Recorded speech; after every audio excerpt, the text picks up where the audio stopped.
Recursion जैसे मैंने बताया क्या होता है कि जो फंक्शन अपने आप को इटसेल्फ कॉल करता है वो रिकर्जन होती है। इसलिए वर्किंग देखें जैसे ये बात नहीं आ रहा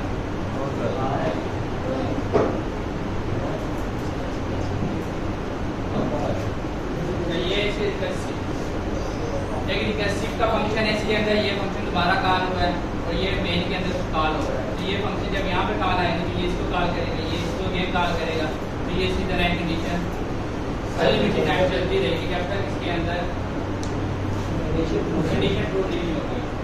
अच्छा यहाँ पर ये देखें इसका ये डायग्राम, यहाँ से कॉल इसको रिसीव हुई, उसके बाद ये इटसेल्फ कॉल इसको रिसीव हो गई है। ये चीज़ तो मैंने आपको बता दी है। ये इसका एग्जाम्पल के ये आपका मेन फंक्शन है। मेन फंक्शन में आपका एक फैक्टोरियल का फंक्शन n है जिसको आप एक वैल्यू देंगे। n क्या होगा? एक नंबर, कोई भी 5, 10, 11 जो भी एक नंबर होगा वो इस फंक्शन को जब कॉल होगा तो इसकी एक कॉपी क्रिएट होगी कि n अगर ग्रेटर देन 1 है। वहाँ पर हमने इक्वल टू किया था तो रिटर्न किया था। यहाँ पर आप कंडीशन को जो एल्स वाली कंडीशन है मैंने क्या रखा हुआ इसको इफ के अंदर कि इफ अगर ग्रेटर देन 1 है तो क्या हो, यही फंक्शन n जो है मल्टीप्लाई हो दोबारा ये जो फंक्शन रिटर्न करेगा उसके साथ। अब n की वैल्यू यहाँ पर क्या है 4, तो यहाँ पर क्या होगी 3, n - 1 3, तो यहाँ पर n की वैल्यू क्या है 4 और 3 मल्टीप्लाई होंगे आपस में तो उसका जो रिजल्ट होगा वो रिटर्न हो जाएगा। इसके बाद ये इस फंक्शन को कहा गई तो ये अगेन फंक्शन फैक्टोरियल है तो इसकी एक कॉपी और क्रिएट हो जाएगी यहाँ पर। अब ये वाला फंक्शन यहाँ पर दोबारा कॉपी क्रिएट हुई इसकी।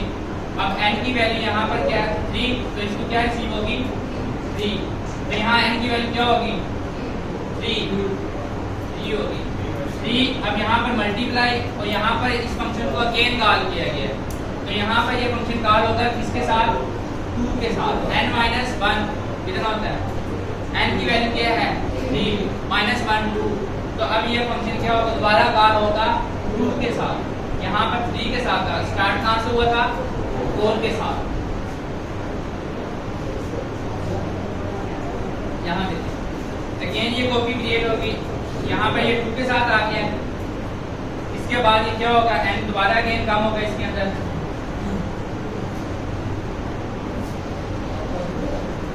इसकी अब वैल्यू क्या हो जाएगी 1, यहाँ पे इसकी वैल्यू क्या होगी 1। अब 1 मल्टीपल, अब ये इसमें से अगेन हम माइनस करेंगे तो ये 0 हो जाएगा, 0 हो जाएगा ना 1 - 1 0। अब इसकी कॉपी अब क्रिएट होने लगेगी तो ये कंडीशन फुलफिल हो जाएगी। इस n की वैल्यू क्या होगी ग्रेटर देन हो जाएगी, यहाँ पे 0 होगी ना, 0 ग्रेटर देन 1 होता है नहीं होता, तो एल्स में क्या है रिटर्न 1 रिटर्न करते हैं। अब वो रिटर्न कहाँ पर होगा, अब इसके रिटर्न आप प्रोसेस देखें तो जैसे ये कंडीशन फॉल हो, यहाँ पर 0 हुआ, यहाँ पर क्या था 1, तो ये कंडीशन अब तो नहीं चलेगी इस वाली, अब ये वाली चलेगी कंडीशन एल्स की। एल्स वाला कंडीशन क्या कह रहा है कि इसको रिटर्न कर दो जहाँ से ये कॉल हुआ था। कहाँ से कॉल हुआ था, यहाँ से, तो ये वाला फंक्शन अब लैम्प से निकल के यहाँ पर आ जाएगा। अब यहाँ पर कंडीशन अगेन रिटर्न हो जाएगी, ये कहाँ से कॉल हुआ था ये उसकी तरफ मूव हो जाएगा, ये यहाँ से कॉल हुआ तो ये भी निकल जाएगी। इसके बाद ये फंक्शन कहाँ से कॉल हुआ था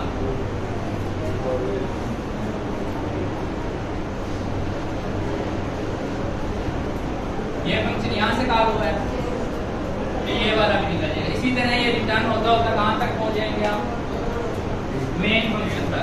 तो जो सबसे पहले कॉपी क्रिएट हुई थी ये वाली, तो यहाँ से जब ये मैथड से निकलेगा उसके बाद ये कहाँ से कॉल हुआ था मेन फंक्शन से।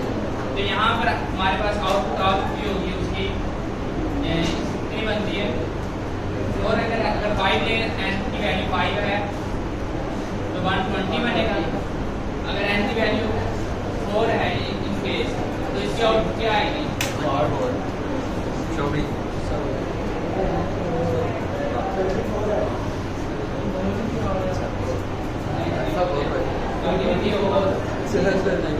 ठीक है, जो भी इसकी वैल्यू है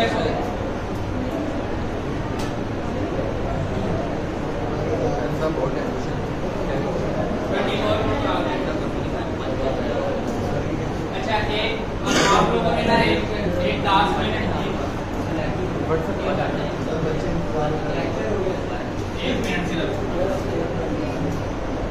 अच्छा आप लोगों ने आप यही मत कर, अब आप लोगों ने नेक्स्ट क्लास